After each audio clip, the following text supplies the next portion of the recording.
पाकिस्तान मुर्दाबाद, पाकिस्तान मुर्दाबाद।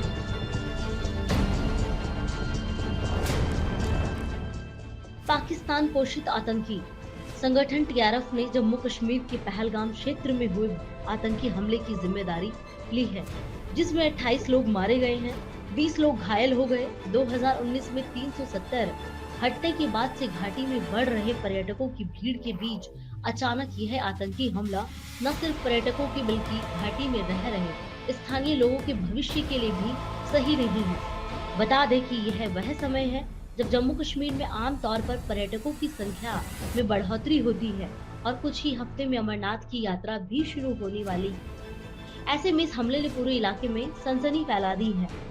हमले की जिम्मेदारी लेते हुए टीआरएफ ने कहा कि जम्मू कश्मीर में 85,000 से अधिक लोगों को निवास स्थान जारी किए गए हैं, जो गैर स्थानीय है। इससे भारत के कब्जे वाले जम्मू और कश्मीर में जनसंख्या की परिवर्तन का मार्ग प्रशस्त हुआ। यह गैर स्थानीय लोग पर्यटकों के रूप में आते हैं और निवास स्थान प्राप्त कर लेते हैं और फिर ऐसा व्यवहार करते हैं जैसे कि वो इसी जमीन के मालिक हैं।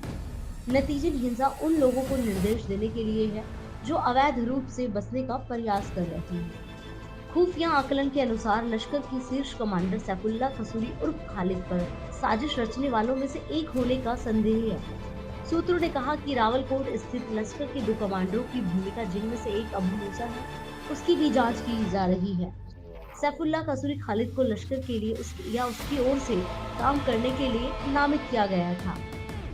यूएस ट्रेजरी के अनुसार 8 अगस्त 2017 को एक प्रेस कॉन्फ्रेंस के दौरान खालिद को एमएमएल के अध्यक्ष के रूप में पेश किया गया था और पार्टी के गठन के उद्देश्य और लक्ष्यों के बारे में बात की गई। खालिद लश्कर के पेशावर मुख्यालय का प्रमुख भी है और मध्य पंजाब प्रांत के लिए जमात उद दावा समन्वय समिति में काम कर चुका है।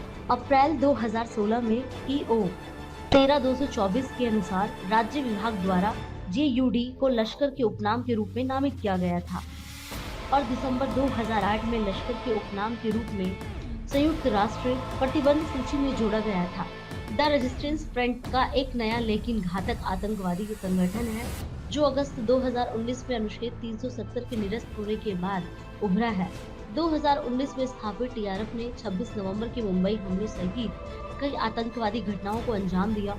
भारत सरकार ने पिछले साल आतंकवादी गतिविधियों के लिए युवाओं की ऑनलाइन भर्ती, आतंकवादी की घुसपैठ सुविधाजनक बनाने और पाकिस्तान से जम्मू कश्मीर में हथियारों व नशीले पदार्थों की तस्करी के समन्वय में शामिल होने के लिए टीआरएफ पर प्रतिबंध लगा दिया था। एमएचए द्वारा जारी एक अधिसूचना में कहा गया है कि प्रतिरोध मोर्चा वर्ष 2019 में लश्कर तैयबा के एक प्रॉक्सी संगठन के रूप में अस्तित्व में आया, जो यूएपीए के तहत पहली अनुसूची के क्रमांक 5 में सूचीबद्ध एक प्रतिबंधित आतंकवादी संगठन है।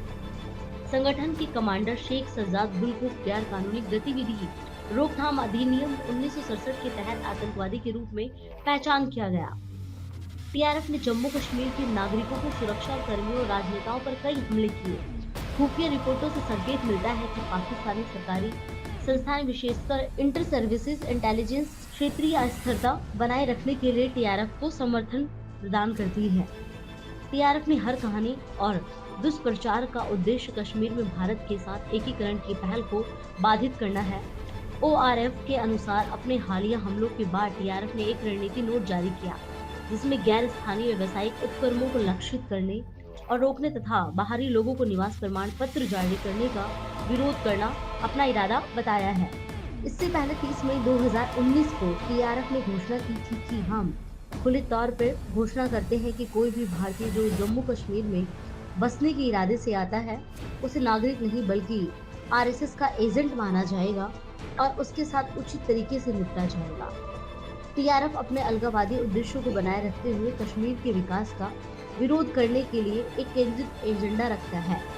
कश्मीर के विकास का विरोध करने का एक केंद्रित एजेंडा रखता है।